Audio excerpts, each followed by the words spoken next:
Kurapika Kurta sufrió demasiado, o sea, de verdad un montón, con decir que para cumplir sus objetivos en la vida, es decir, vengarse del Ryodan y reunir los ojos escarlata del clan Kurta, tuvo que aceptar vivir constantemente en peligro de muerte, es suficiente para ver lo grande de su sufrimiento.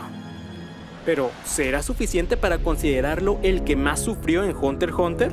Pues después de hacer un análisis de los sucesos más complicados que enfrentaron los personajes de este anime, en las que los clasifiqué con puntos de tristeza y de trauma, puntos que explicaré más tarde, encontré a los 5 personajes que desde mi punto de vista sufrieron más en Hunter x Hunter.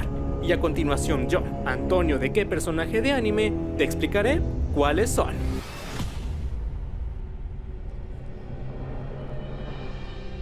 Si este morrito fuera otro, le daría un punto de tristeza o incluso de trauma por el mero hecho de haber sido abandonado por su padre. Ah, cierto, todavía tengo que explicar cómo doy estos puntos.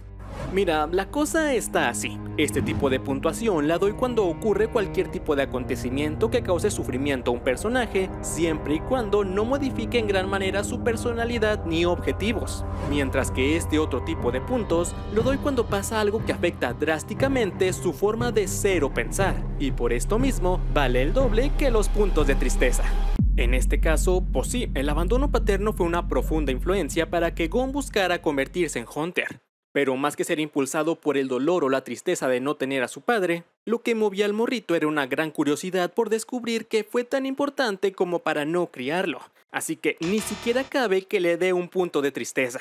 Aún así, este hijo de la fregada sí que está relacionado con el sufrimiento de Gon, ya que él fue el que lo dirigió, por razones bastante penosas, hacia Kite. Fácilmente podría decir que la muerte de este Hunter es merecedora de al menos un punto de tristeza.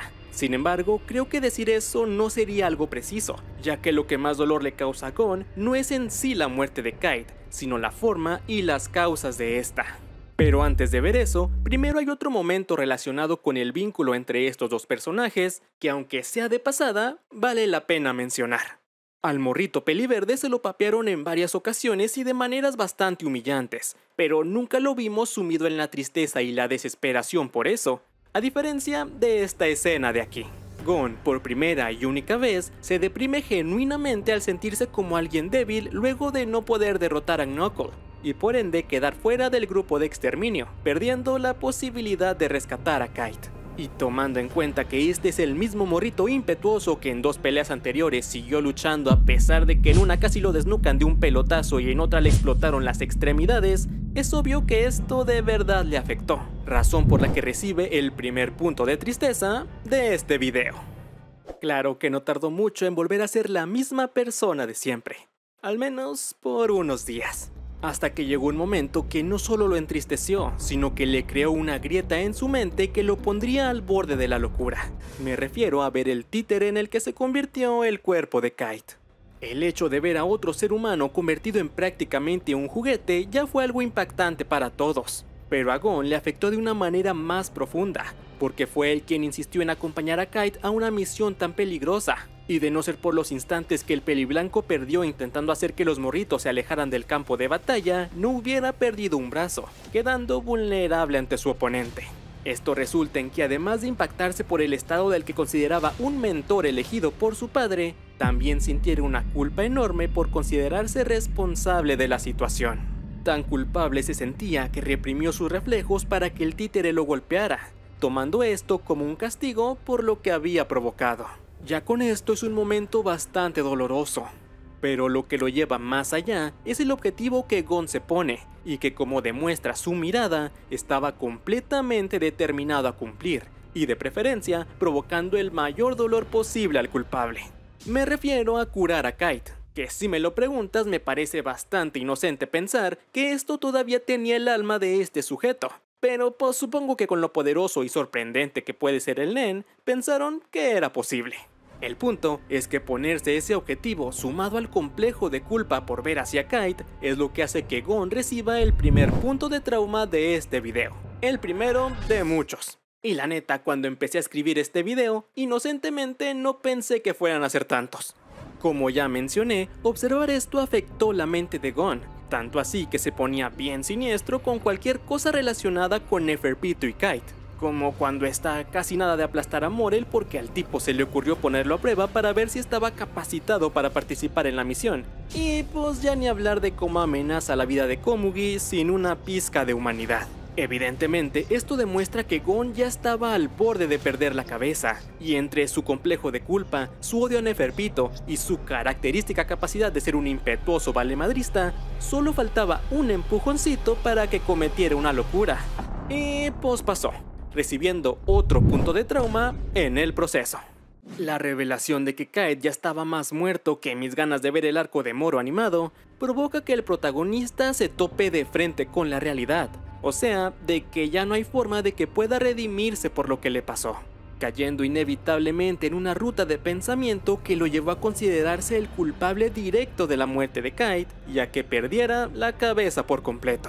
Lo que vemos en una escena que tiene una gran representación visual de lo que es un breakdown mental. Y pues ya el resto es historia, una historia dolorosa y ligeramente satisfactoria. Con este personaje damos un salto radical en la escala del sufrimiento, especialmente hablando de la infancia.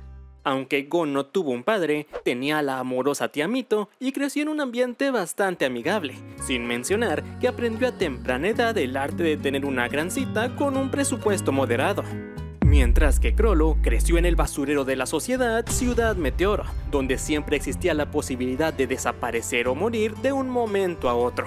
Creo el mero hecho de proceder de este lugar es suficiente para que este personaje reciba un punto de tristeza, y pues la neta podría ser un punto de trauma, de no ser porque dentro de lo que cabe, los morritos, incluido Chrollo, se la pasaban bien hurgando entre la basura. Además de que crecer en esas condiciones no moldeó en sí a este personaje, se necesitó de una acción bastante desalmada para que este monstruo naciera.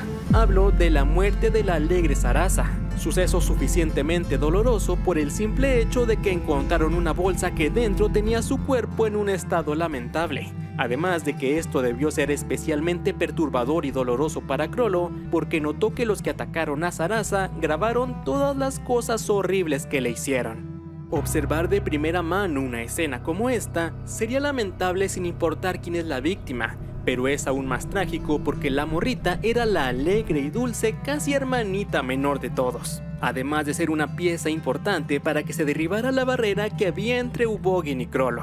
Por todas esas razones, es más que entendible que un niño que recién había adquirido el sueño de viajar por el mundo como un artista junto a sus compañeros, se pusiera el objetivo de convertirse en el mismísimo chamuco para evitar que otro niño de Ciudad Meteoro volviera a pasar por lo mismo. Este cambio radical de personalidad y objetivos me parece más que merecedor de no uno, sino 2 puntos de trauma. Pero aún convirtiéndose en un auténtico monstruo junto al resto del Genei Ryodan, Chrollo no perdería del todo su humanidad, como demuestra al sentirse herido cuando se entera de la muerte de Ubogin, derramando lágrimas por él y dedicando una masacre en su honor, en algo que me parece merecedor de recibir un punto de tristeza. Ya que unos tipos que literalmente crecieron en un basurero tengan muchos mejores recuerdos de su niñez que este hombre, deja claro que fue un pobre miserable.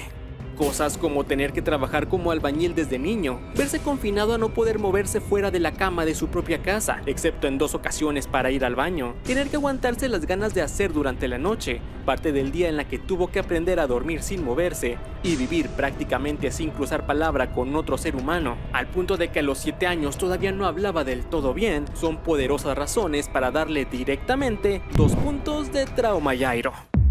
Además, su miserable infancia está estrechamente relacionada con algo aún más doloroso, y es que la raíz de todas las desgracias del pobre muchacho era su padre.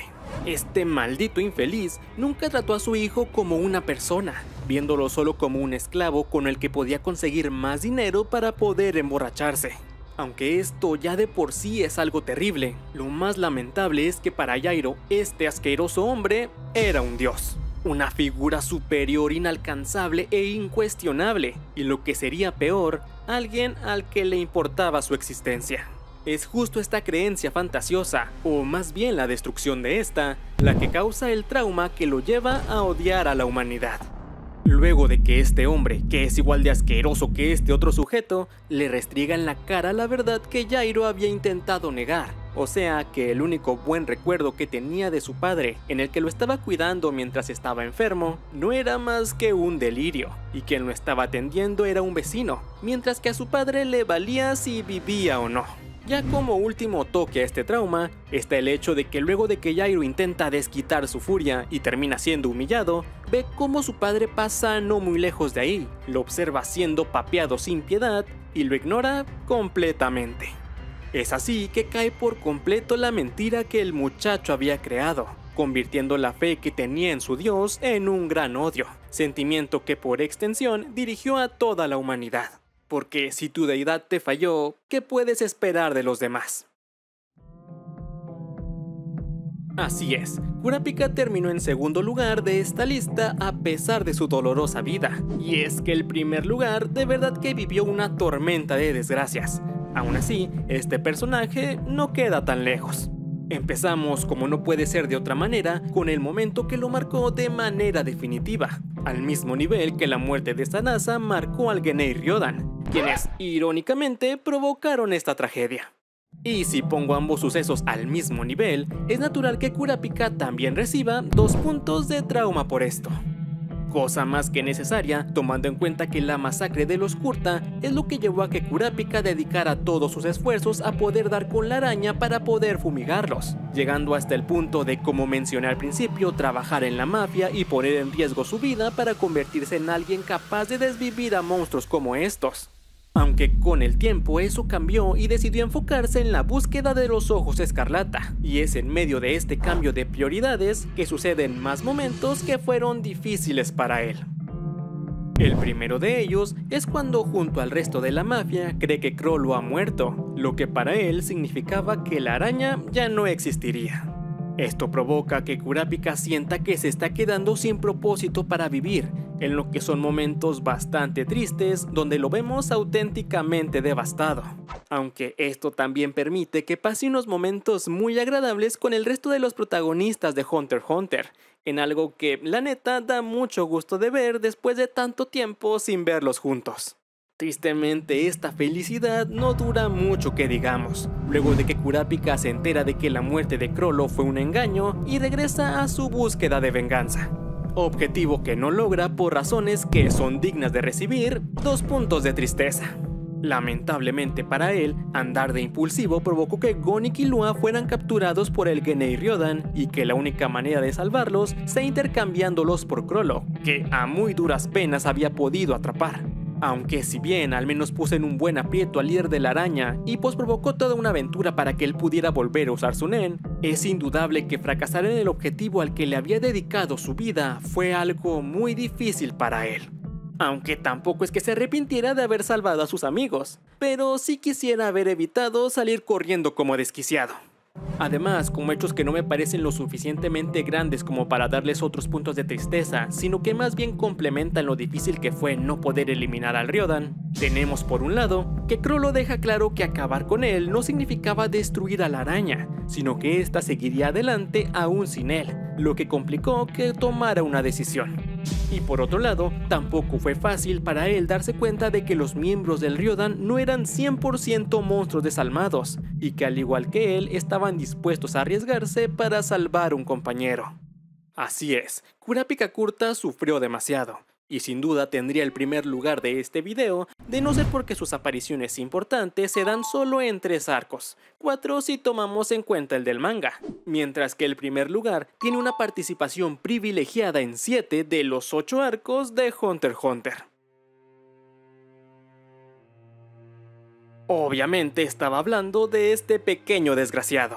En este video ya vimos a Jairo, Chrollo y Kurapika que forjaron su personalidad y objetivos por las tragedias de su pasado, mientras que con Gon vimos principalmente cómo un suceso clave en su viaje lo hizo sufrir hasta quedar hecho pedazos, pero Killua enfrenta ambas situaciones.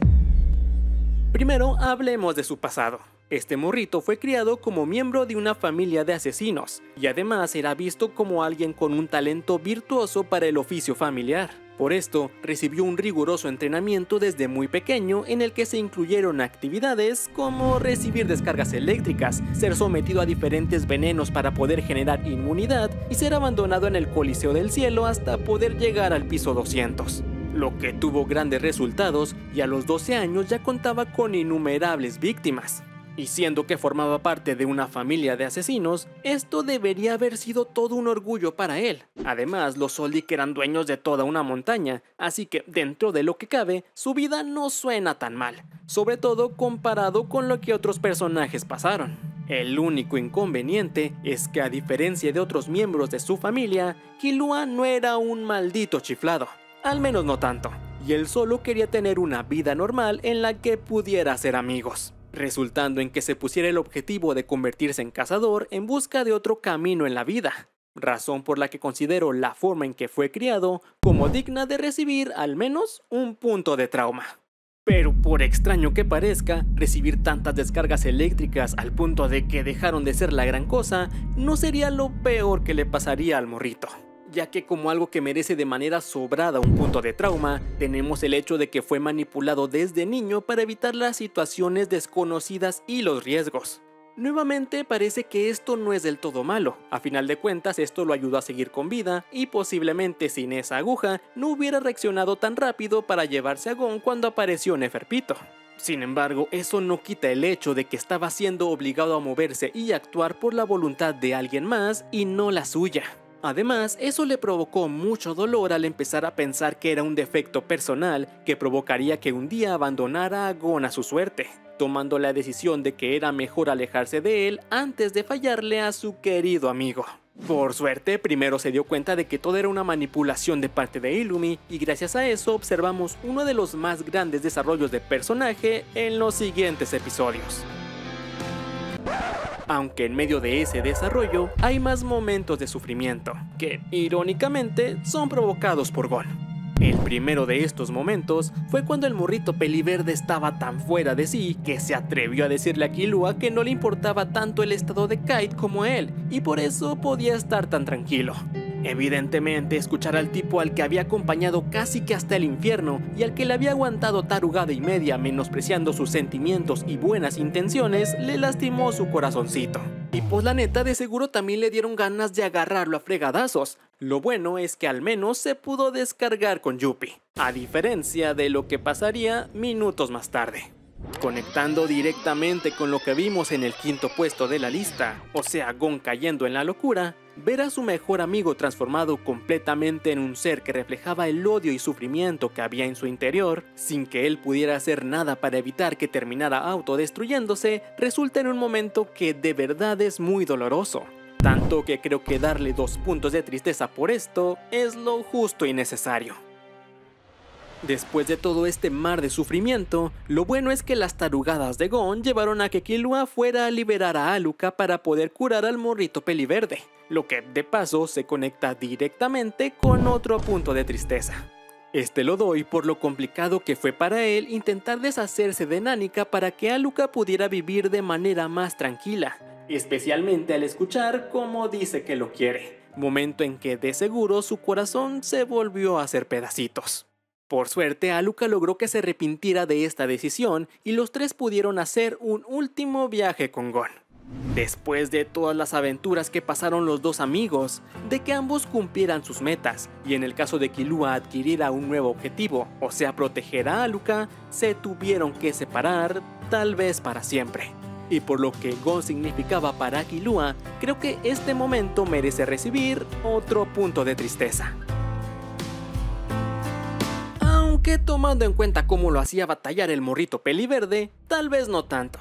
Y es que Gon de verdad cometió un montón de locuras, al punto de que lo considero uno de los personajes más desquiciados de este anime. Pero, ¿él se llevará el primer lugar en esa lista de perturbados? Pues si quieres saberlo, te dejo este video en el que hablo de ese tipo de personajes de Hunter x Hunter.